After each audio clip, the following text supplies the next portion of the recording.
First year का road map and structure इनकी बात करी जाएगी इस वीडियो में। अच्छा, सिर्फ AKTU वालों के लिए है, जो भी लोग AKTU कॉलेज में पढ़ रहे होंगे उन्हीं को ध्यान में रख के नोट्स, रिसोर्सेज, स्ट्रक्चर एंड पूरा रोड मैप बताया गया। अब देखो, आप जिस भी कॉलेज में गए हो AKTU के, 2 सेक्शंस में डिवाइड हो गए होंगे जितने भी बच्चे होंगे। जैसे टोटल स्टूडेंट्स किसी प्राइवेट कॉलेज में 1300 से 1500 होते हैं, तो उनका 2 ग्रुप बढ़ता है। पहला ग्रुप पहले सेमेस्टर में फिजिक्स पढ़ता है, दूसरा ग्रुप पहले सेमेस्टर में केमिस्ट्री पढ़ता है। फिजिक्स ग्रुप में अपने खुद सब्जेक्ट होते हैं 4-5, जनरली 4-5 ही होते हैं। केमिस्ट्री ग्रुप में अपने और बाकी 4-5 सब्जेक्ट होते हैं। जब सेमेस्टर स्विच होता है, मतलब आप सेमेस्टर 1 से सेमेस्टर 2 में आओगे, तो ग्रुप भी स्विच हो जाते हैं। फिजिक्स वाला केमिस्ट्री पढ़ने लगता है एंड वाइस वर्सा।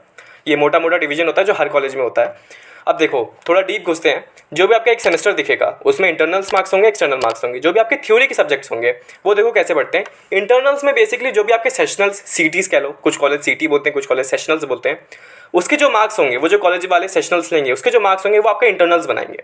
अगर मैं और थोड़ा डिटेल में जाऊँ तो हर कॉलेज में, चाहे वो गवर्नमेंट हो चाहे प्राइवेट हो, 2 सेशनल्स होते हैं, 2 सीटीज़ होते हैं, उनके 5-5 नंबर होते हैं। ये दोनों मिला के 10 नंबर बनते हैं। अब गवर्नमेंट वाले में कुछ कॉलेज PUE लेते हैं एंड कुछ कॉलेज नहीं लेते, वो 2 सेशनल से ही सब जोड़ के बना देते हैं। जो प्राइवेट कॉलेज होते हैं वो जनरली PUE भी लेते हैं, pre university examination, just like pre board आपका हुआ करता था जब आप लोग बोर्ड्स देते थे, उसके खुद 10 नंबर होते हैं। तो वो बहुत एक मेजर वेटेज होल्ड करता है आपके सेशनल इंटरनल्स बनाने में। तो ये सब मिला के 20 नंबर हो गए। बाकी के 10 नंबर आप जो असाइनमेंट दोगे, आपकी अटेंडेंस जितनी है उस हिसाब से, एंड जो भी टीचर्स लोग एनालाइज करते हैं कि बच्चा कैसा, उसके जो फालतू के 10 नंबर होते हैं वो ये सारे नंबर मिलके 30 नंबर बनते हैं। तो 30 नंबर का इंटरनल होता है एंड 70 नंबर का एक्सटर्नल होता है, जो आपका एंड सेम होता है, जो यूनिवर्सिटी से आता है, यूनिवर्सिटी का पेपर होता है एंड वही लोग चेक करते हैं। तो ये पूरा मिला के आपका 70 और 30 100 नंबर बनते हैं। अब ये हो गया थ्योरी सब्जेक्ट का। जो प्रैक्टिकल सब्जेक्ट होते हैं, जितनी भी लैब्स होती हैं आपकी, वो 50-50 में डिवाइड होते हैं। 50 नंबर इंटरनल का होता है, उसमें जो भी आप फाइल्स बनाओगे एंड एक्सपेरिमेंट्स परफॉर्म करोगे, एंड बाकी 50 नंबर आपका एक्सटर्नल होता है, जिसमें आएगा बाहर से एक्सटर्नल, वो परफॉर्म करवाएगा आपसे एक्सपेरिमेंट, एंड जो भी आपका होगा वाया उसके नंबर बनते हैं 50-50। तो ये होता है पूरा स्ट्रक्चर बेसिक फर्स्ट ईयर का, कि आपके इंटरनल, एक्सटर्नल, सेशनल्स होंगे 2, PUE भी होता है अगर आप प्राइवेट कॉलेज में पढ़ रहे हैं, एंड फिर एंड सेम होगा, प्रैक्टिकल सब्जेक्ट के लिए 50-50 में डिवाइड होगा। तो ये पूरा स्ट्रक्चर रहता है। अब देखो, डिफिकल्टी की अगर बात करें AKTU में, तो यहाँ एक कैच है। कैच ये है कि पेपर तो ईजी आता है, जो भी आपके इंटरनल्स होंगे ना, क्योंकि सिलेबस ईजी है AKTU का फर्स्ट ईयर का, बहुत ज़्यादा हार्ड नहीं है। बस आपको मैथ्स एक ऐसा सब्जेक्ट है, मैथ्स 1 एंड मैथ्स 2, जिसमें टाइम इन्वेस्ट करना पड़ेगा, पढ़ना पड़ेगा। बाकी सब्जेक्ट्स कंपेरेटिवली ईजी हैं। तो पेपर क्योंकि ईजी ही आता है, एंड जो इंटरनल्स वाले कॉलेज वाले भी सेशनल्स लेते हैं वो भी ईजी होता है, एंड पेपर भी आसान आता है, तो बच्चा करके तो आता है। बट AKTU में थोड़ी हार्ड चेकिंग तो नहीं बोलूँगा, पता नहीं किस प्रकार की चेकिंग होती है कि नंबर उतने नहीं मिलते हैं। मतलब जितना आप सोच के आओगे, खासकर थ्योरी सब्जेक्ट्स में उतने नंबर नहीं मिलेंगे। तो CGPA बहुत ज़्यादा स्कोर करना इज़ अ बिट ट्रिकी, मतलब डिफिकल्ट नहीं है, ट्रिकी मतलब उसमें लक चाहिए आपको। मेंटेन अच्छी खासी करी जा सकती है, आप 8 से 8.5 9 तक CGPA आराम से मेंटेन कर सकते हैं AKTU में। बट 9 से ऊपर के लिए आपको थोड़ा बहुत लक भी चाहिए रहेगा।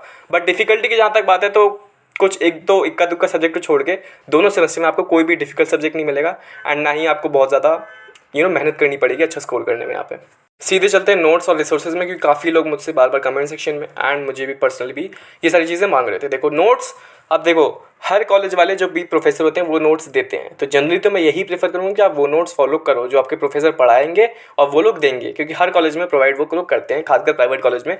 गवर्नमेंट का मुझे उतना कुछ आइडिया है नहीं, लेकिन तभी मैंने नोट्स प्रोवाइड कर दिए हैं जो मैंने अपने टाइम पे यूज़ करे थे, मेरे प्रोफेसर लोग ने दिए थे। दोनों ग्रुप के, फिजिक्स ग्रुप के भी, केमिस्ट्री ग्रुप के भी, सारे सब्जेक्ट के नोट्स प्रोवाइडेड हैं। आपको नीचे डिस्क्रिप्शन में उसका गूगल ड्राइव का लिंक मिल जाएगा, आप एक्सेस कर सकते हैं, उसको यूज़ कर सकते हैं। कुछ लोगों को चाहिए ना रफ आइडिया चाहिए कि कैसा सिलेबस है, कितना सिलेबस है, कितना बड़ा है, कैसे नोट्स होते हैं, तो वो भी अगर आपको करना तो कर सकते हो। लेकिन जो सबसे इंपॉर्टेंट टॉपिक है रिसोर्सेज का, अब देखो आपको यूट्यूब पे ना इंजीनियरिंग में first year, second year, third, fourth year आपको हज़ारों चैनल मिल जाएंगे। बट जो मैंने इस वीडियो में, खासकर इस डिस्क्रिप्शन के नीचे जितने चैनल्स बनाए हैं, वो स्ट्रिक्टली AKTU के चैनल्स हैं, उनका सिलेबस पढ़ाया गया वहाँ पे, तो वो उसी को स्ट्रिक्टली फॉलो करते हैं और वो हमने यूज़ भी करे हैं, तो 1 साल का एक्सपीरियंस मुझे भी है, तो काफ़ी अच्छे चैनल्स हैं। अब देखो, वैसे तो मैं एक एक गिनाऊंगा नहीं, वरना बहुत लंबी वीडियो हो जाएगी। मैंने नीचे आप देखना डिस्क्रिप्शन में अच्छे से सारे सब्जेक्ट, सारे ग्रुप के सारे सब्जेक्ट के चैनल्स लिंक कर दिए। मैंने 2 चैनल्स दिए हैं, जिसमें से आपको पता है एक चैनल बहुत कॉमन मिलेगा, गेटवे क्लासेस करके। वो बहुत ही रिनाउंड और पॉपुलर चैनल है AKTU वालों के लिए, जो आपको हर सब्जेक्ट पढ़ाएगा। वहाँ पे हर सब्जेक्ट स्पेशली वन शॉट भी मेंटेन्ड है, तो वो सबसे ज़्यादा बच्चे देखते हैं उस चीज़ को, तो वो काफ़ी अच्छा चैनल है। तो आपको हर सब्जेक्ट में मिल जाएगा मेरा दिया हुआ लिंक। उसके अलावा एक और अल्टरनेट चैनल मैंने दिया हुआ है, जो मुझे सबसे बेस्ट लगा अपने टाइम पे, एंड जो आपको सबसे अच्छा खासा रिसोर्स पूरी यूट्यूब पे है। तो नोट्स और रिसोर्सेज दोनों चीज़ें मैं यहाँ पे कुछ ज़्यादा बोलूँगा नहीं, वरना वीडियो बहुत लंबी हो जाएगी। आप डिस्क्रिप्शन में जाओ, आराम से एक्सप्लोर करो, सारी चीज़ें वहाँ बढ़िया दी गई हुई हैं। स्ट्रक्चर और रिसोर्सेज की बात करी लिए, तो थोड़ी बहुत रोड मैप की बात कर लेते हैं, जो थोड़ी इंपॉर्टेंट है, बट मैं ज़्यादा नहीं बोलूँगा इस बारे में। देखो, जो मैंने एक्सपीरियंस करा है पहले साल में, आपको बहुत टाइम मिलेगा। आपको लग रहा होगा आपको टाइम नहीं मिलेगा, 9 से 5 क्लास चलती है, बहुत असाइनमेंट देना पड़ेगा ये वो, बट बिलीव में अगर आपको टाइम यूटिलाइज़ करना आता है तो आपको बहुत टाइम मिलेगा फर्स्ट ईयर में। एंड फर्स्ट ईयर ही वो साल है जिसमें आपको एक्सप्लोर करना है। अब देखो, कॉलेज की पढ़ाई के अलावा CGPA मेंटेन करने के हेक्टिक उसमें रहने के अलावा आपके पास क्या है? सबसे पहली प्रायोरिटी कोडिंग है, वो सभी जानते हैं। अब कोडिंग में वो आपके ऊपर, आप C++ सीखो, C सीखो, पाइथन सीखो, जावा सीखो, वो आपके ऊपर है। बट उसके अलावा मैं ये कहना चाहता हूँ क्योंकि आपको टाइम मिल रहा है और फर्स्ट ईयर में आपको एक्सप्लोर करना होता है, तो कोडिंग और कॉलेज की पढ़ाई के अलावा भी कुछ डिफरेंट एक्सप्लोर करो। अब वो चीज़ कोई भी हो सकती है। काफ़ी लोग वेब डेवलपमेंट सीखते हैं, जो कि बहुत अच्छी बात है। अगर आप एक साल में अच्छे से वेब डेवलपमेंट सीख जाओ तो एक आपको एक ही साल में एक ऐसी स्किल आपको मिल गई जिसको आप बाद में यूज़ कर सकते हो, या फिर आप कोई ऐसी स्किल सीखो जो फ्रीलांसिंग की मार्केट में बहुत पॉपुलर है, जो आपको एक साल बाद मदद कर सकती है थोड़ा बहुत अर्न करने में। वो वीडियो एडिटिंग हो गई, ग्राफिक डिजाइनिंग होगी, कंटेंट राइटिंग होगी, बहुत हज़ारों स्किल है। या फिर आपको मान लो साइबर सिक्योरिटी की फील्ड में आगे जाना हो, जिसमें भी आपका इंटरेस्ट हो उसमें आगे जाना हो, तो व्हाट आई वांट टू से इज कि कॉलेज की पढ़ाई एंड आपका कोडिंग, जो भी आप बेसिक लैंग्वेज सीखते हो, कुछ लोग DSA करना भी शुरू कर देते हैं फर्स्ट ईयर में, जो महान लोग होते हैं, उस चीज़ के अलावा भी किसी एक एक्स्ट्रा चीज़ पर काम करो, क्योंकि आप काम कर सकते हो, आपको उतना टाइम मिलेगा उस चीज़ पर काम करने में। कुछ टिप्स जो मैं लास्ट में अपनी तरफ से देना चाहता हूँ, देखो सिर्फ प्राइवेट वालों के लिए, गवर्नमेंट वालों को बहुत टाइम मिलता है दोस्तों, उनको अटेंडेंस का उतना लोड नहीं होता, उनको काफ़ी टाइम मिलता रहता है, लेक्चर्स उनके कम होते हैं, वो आराम से मैनेज कर लेते हैं। प्राइवेट वालों को मैनेज करने में थोड़ी दिक्कत होती है, खासकर जो सबसे ज़्यादा रोना लगाया होता है बच्चों ने, वो होता है अटेंडेंस का, कि 75-80 मेंटेन कर रहे हैं जितने भी कॉलेज में पढ़ रहे हैं प्राइवेट वाले। अब देखो एक कैच है यहाँ पे, आपको ना बस जो भी आपका सेशनल 1 होगा, जो भी आपका CT 1 होगा, मतलब जो भी पहला सेशनल होगा, वो होता है जनरली 1-1.5 महीने के बाद। आपको वहाँ तक लगातार जाना है। जो पहला शुरुआत का 1-1.5 महीना होगा ना, जितनी क्लास अटेंड कर सकते हो उतनी करो। उसके 2 फायदे हैं। पहला तो आप क्लास अटेंड करोगे तो कुछ ना कुछ वहाँ सुनते रहोगे, थोड़ी बहुत पढ़ाई होती जाएगी, आप ज़्यादा बंक में नहीं लगोगे तो आप थोड़ा बहुत पढ़ोगे क्लास में। उससे क्या होगा, आपका सेशनल अच्छा जाएगा। जब सेशनल अच्छा जाता है ना, तो जिनका खराब जाता है उनकी निकलती है रेमिडियल बच्चों की लिस्ट, एक होती है अलग से लिस्ट, जो भी मान लो 60 नंबर का हो रहा है, जिनकी भी 30 या 25 से कम, उनकी एक अलग से लिस्ट निकल जाएगी। देन उनकी रोज़ एक्स्ट्रा क्लास चलेगी। तो अगर आप नॉर्मल बच्चे हो, आपका अच्छा गया है, तो आपको सिर्फ 9 से 3, 9 से 4 जाना पड़ेगा कॉलेज 1 महीने बाद। बाकी जो लास्ट के 1-2 घंटे होंगे वो रेमिडियल वाले पढ़ेंगे स्पेशली, तो आपको एक तो वहाँ रिलैक्सेशन मिलेगा। दूसरी चीज़, अगर आप 1 महीना लगातार जाते हो, 1-1.5 महीना, तो आपकी अटेंडेंस शुरुआत में बहुत अच्छी सेट हो जाएगी।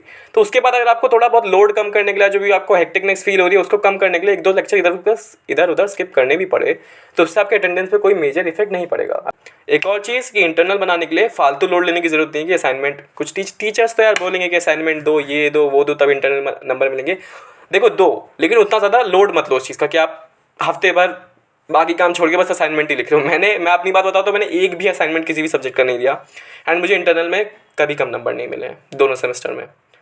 तो 2 असाइनमेंट ऐसे नहीं बिल्कुल मत दो, लेकिन उसका लोड मत लो। ज़्यादा ध्यान रखो सेशनल पे। अगर आप वो अच्छे दोगे ना, आप जो एग्जाम्स होंगे कॉलेज में उनको अच्छा परफॉर्म करोगे, तो आपके इंटरनल खुद ब खुद अच्छे बन जाएंगे, उसके नंबर कोई रोक नहीं पाएगा। तो फालतू चीज़ों का लोड मत लेना। फर्स्ट ईयर में बहुत सारी फालतू चीज़ें आएंगी जो टीचर लोग खुद ही बताएंगे, तो थोड़ा बहुत खुद से समझदार बनना। ज़्यादा लोड लेने की बजाय बस जो बेसिक चीज़ें हैं, यानी जो सेशनल है और जो क्लासेस अटेंड करना, उस पर ध्यान देना, स्मूथ जाएगा आपका पूरा एक साल। बस यही बताना था मुझे इस वीडियो में। आप नीचे कमेंट सेक्शन में एक चीज़ तो ज़रूर लिखें कि आप किस कॉलेज में गए हैं एंड अभी तक कैसा चल रहा है वहाँ पे। अभी तो फिलहाल सेमेस्टर शुरू ही हुआ है हर कॉलेज में, बट बता जरूर सकते हैं कि कैसा चल रहा है इतने दिनों में, फ्रेशर्स हुई कि नहीं हुई, एंड किस कॉलेज में गए हैं। बाकी अगर कोई सजेशन मेरे लिए छोड़ना हो कि इस चैनल पे और किस टाइप की वीडियोस डाल सकता हूँ, तो वो भी आप नीचे बता सकते हैं। मिलते हैं आप लोगों से नेक्स्ट वीडियो में। Till then stay tuned with me, bye.